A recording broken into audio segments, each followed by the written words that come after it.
कानपुर के हमारे सभी माननीय जनप्रतिनिधिगण, आईआईटी कानपुर के हमारे सभी फैकल्टी मेंबर्स, इंडस्ट्री के हमारे डेलीगेट्स और आईआईटी कानपुर के हमारे सभी युवा, ऊर्जा से भरपूर छात्र छात्राएं और उपस्थित बहनों और भाइयों, आईआईटी कानपुर को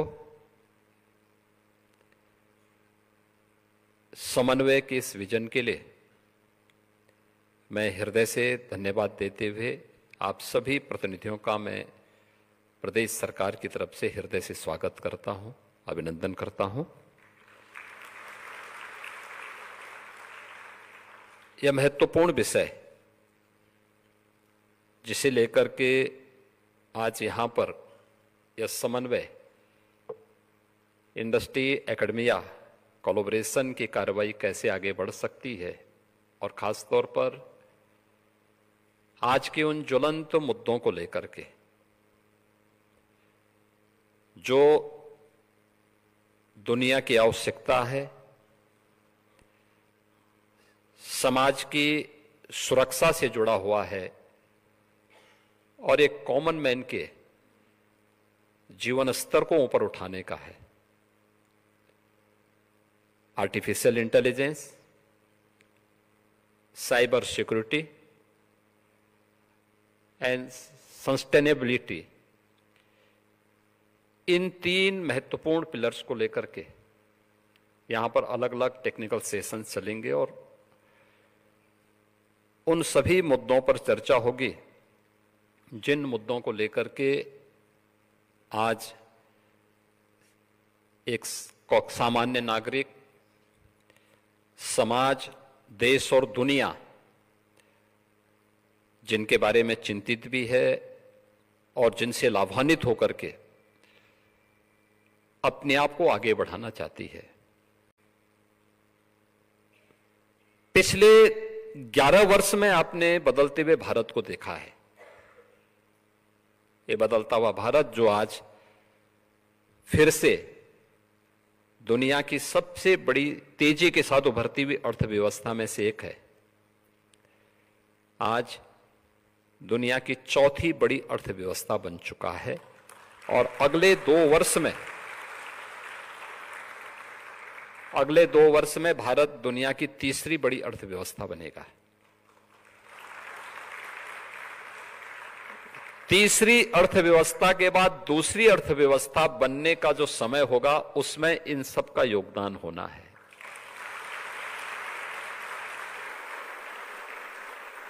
मुद्दों पर चर्चा करने के पहले हमें कुछ बिंदुओं पर जरूर दृष्टि डालनी चाहिए।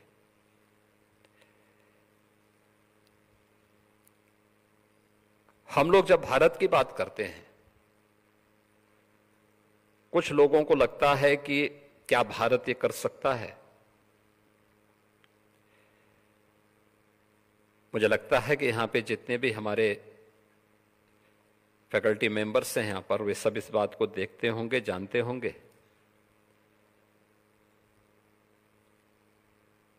कि पूरी दुनिया के अंदर, दुनिया की अर्थव्यवस्था में 17वीं सदी तक भारत का जो हिस्सा था वह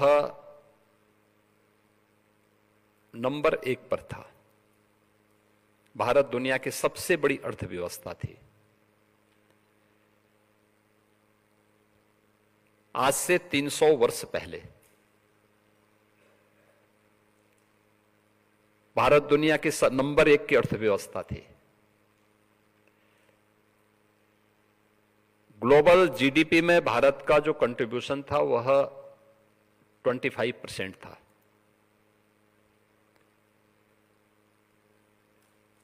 एक सदी के बाद भारत नंबर 2 पर आया, चीन नंबर 1 पर आ गया था।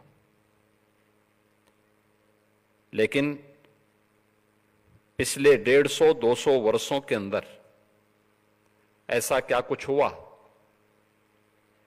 कि भारत लगातार नीचे आया। 1947 आते आते भारत का जो कंट्रीब्यूशन था ग्लोबल जीडीपी में वह मात्र 2% तक रह गया था। याद रखना, क्वांटम कंप्यूटिंग के लिए यह आईआईटी है। आप लोग यहां पर साइंस में भी काम कर रहे हैं, टेक्नोलॉजी में काम कर रहे हैं, इंजीनियरिंग में, मैथमेटिक्स में, सब में काम कर रहे हैं। मैथमेटिक्स का कर्माकर थ्योरी भारत की ही एक गणितज्ञ ने दी है, और मुझे लगता है कि कर्माकर इस समय काफी बड़ी उम्र के हो चुके हैं,